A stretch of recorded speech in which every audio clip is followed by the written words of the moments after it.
90% of people will lose in Illuvium. Here's how you become the 10% that wins.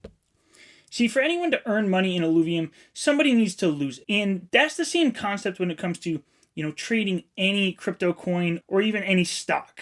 So in the stock market, if you buy like a Tesla stock for $100 and it goes to $125 and you want to sell it, that means there has to be a buyer at $125 for you to make some money on that. And it's similar for, Web3 games like, say, Axie Infinity. During the summer of 2021, more and more people kept buying into it, so the people who were there earlier were able to extract some money and earn from it. But the majority of the people that got into a game like Axie ended up losing. So when it comes to Illuvium, in one sense, it's the same, yet it's actually very different.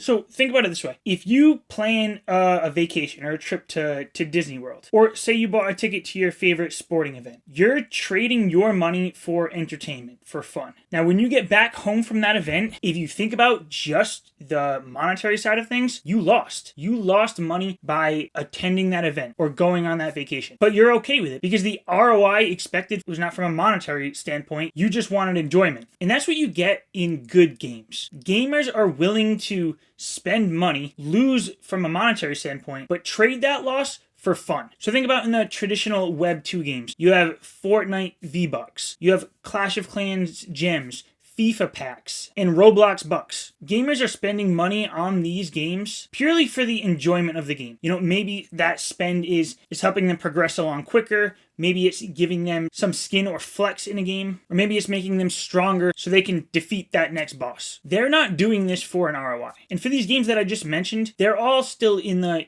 traditional Web 2 gaming space. So all the money that gets put into those games, the majority is going to the higher ups in that company. Some of that is being reinvested into making new games and improving their games, but a lot of it is just going into the pockets of the elites. With Web 3 gaming, and especially Aluvium, things are a lot different. The participants of this ecosystem are the ones that are actually benefiting. So whereas in Fortnite, if you want to buy a skin, you buy the V-Bucks, get the skin, and if you don't want that skin anymore, or you decide you don't want to play Fortnite anymore, oh well. You spent your money, you got your skin. Now let's say Fortnite were to shift to become a Web3 game. In that scenario, you could buy your V-Bucks, which might be an actual coin on-chain, exchange it for a skin, which will be an actual NFT, and if a couple months later, someone else says, ooh, I really want that skin that you have, they can buy it off of you and you can get that return. So there are a lot of people who hate on the idea of NFTs and being able to trade assets, but when you think about it, it's like, who do you want to hold that value? The elites at the top of that company, or the gamers who are actually spending the money in-game and playing the game? Illuvium is going to be one of the first games in the Web3 space to actually have that AAA quality, where people are going to want to play this game simply to have fun playing.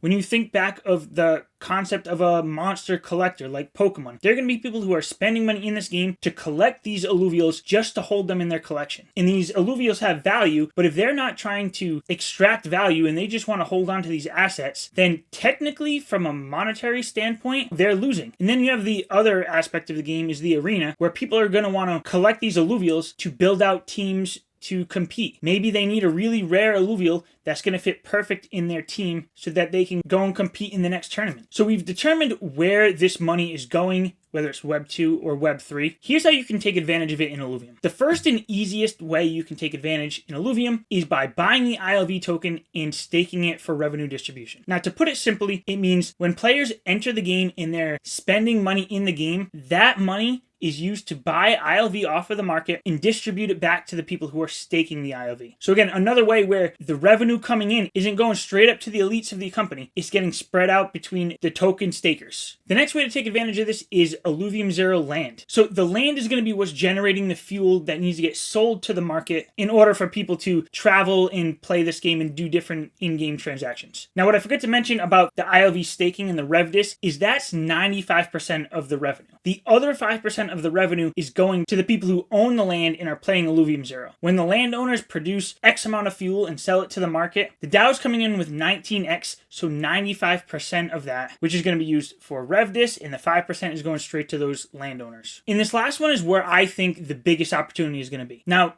this is not financial advice, but I think actually going in and playing this game in the overworld, farming the resources, so whether you're catching alluvials or other resources like shards and orbs, I think if you master the overworld and how to find and capture the best alluvials, if you're paying attention to the markets where you know certain resources are selling for higher on the secondary market, certain alluvials are selling for more on the secondary market, and you're going into the overworld to farm it with a purpose, I think that's going to be the biggest opportunity out there. And now on this channel, that's something I'm definitely going to be looking into. I'm going to be playing all aspects of Aluvium, but I'm going to be looking to make a return out of this. So I'm going to be combing the marketplace. I might see a trend where, all right, so common shards are trending up in value. So whether I make a YouTube video about it or I put it out in a tweet on X, that could be an indication to go into the overworld and start farming those common shards. Or if there's a new game update and certain alluvials get buffed, that might be an opportunity to be like, all right, a Scoriox got buffed, so let's spend this week traveling to the Shard Bluff region to try to catch the Scoriox. Make sure you're subscribed to my socials so you don't miss these. And these are just the most straightforward ways to earn in Illuvium, but there really is many other opportunities. So check them out by clicking this next video. Thanks for watching.